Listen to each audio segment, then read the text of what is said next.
UP के एटा से खबर है कि एचआईवी से एक महिला की मौत हो जाने के बाद उसका 10 साल का बेटा अकेले शव को पोस्टमार्टम के लिए अस्पताल ले गया।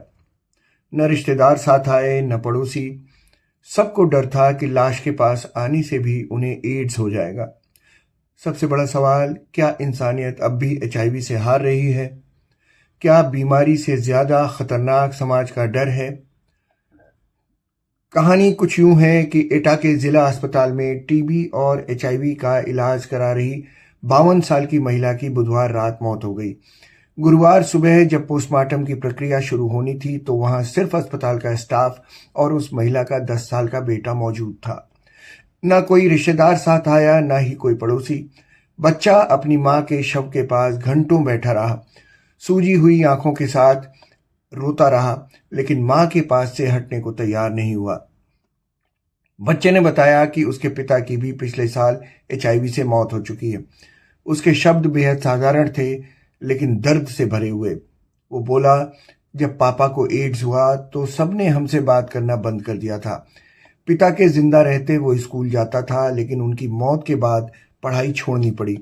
उसने अपनी मां की देखभाल की, उन्हें एटा, कानपुर और फर्रुखाबाद के अस्पतालों में इलाज के लिए ले गया। यहां तक कि उसके चाचा को भी मां की मौत की खबर समय पर नहीं मिली। अस्पताल कर्मचारियों के अनुसार बच्चा अपनी मां के ढके हुए शव के पास बैठा रहा, रोता रहा, लेकिन अधिकारियों के आने तक वहां से जाने से मना करता रहा। कुछ समय बाद खबर फैलने पर दूर के कुछ रिश्तेदार पहुंचे, जिनमें एक चाचा भी थे जो करीब 60 किलोमीटर दूर कासगंज से आए थे। जब स्थानीय लोगों ने पुलिस को सूचना दी कि एक बच्चा शव के साथ अकेला है तो पुलिस ने तुरंत कार्रवाई की।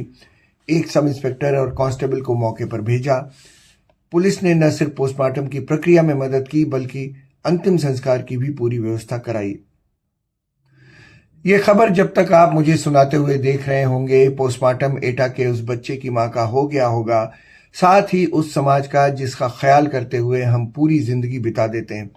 ऐसा किया तो लोग क्या कहेंगे, वैसा किया तो लोग क्या कहेंगे, लेकिन जिन लोगों का इतना ख्याल रखते हुए हम लोग सारी जिंदगी अपने मन का नहीं कर पाते, वही समाज एक 10 साल के बच्चे के पास ऐसे समय खड़ा होने भी नहीं आता, जबकि उसे आपको समाज की जरूरत है, सख्त जरूरत है।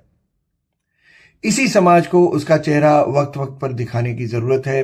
क्या उसके लिए भी मुंशी प्रेमचंद जैसा कोई कहानीकार लाना पड़ेगा? प्रेमचंद जिंदगी भर आदर्श की कहानियां, उपन्यास लिखते रहे, क्योंकि उन्हें लगा उनकी कहानियां पढ़कर लोग आदर्श बनाने की कोशिश में कुछ तो बेहतर होंगे, कुछ तो बेहतर बनेंगे। लेकिन अपने आखिरी उपन्यास गोदान में उन्होंने यथार्थ का चित्रण ही किया, क्योंकि तब तक वो समझ चुके थे कि वो समाज जिसे वो सुधारने चले थे वो बहुत निर्मम और निरंकुश है। इसलिए उसे वक्त वक्त पर उसका चेहरा दिखाना जरूरी है। ठीक वैसे ही जैसे जर्मन नाटककार बर्तोल्ट ब्रेख्त कहते हैं कि समाज को आईना दिखाना जरूरी है, लेकिन एटा का 10 साल का ये बच्चा जब बड़ा होने लगेगा तो धीरे धीरे बीत रहे उन सालों में जैसे जैसे वो तकलीफों से दो चार होता जाएगा, समाज के प्रति उसके दृष्टिकोण में भी निर्ममता आती जाएगी।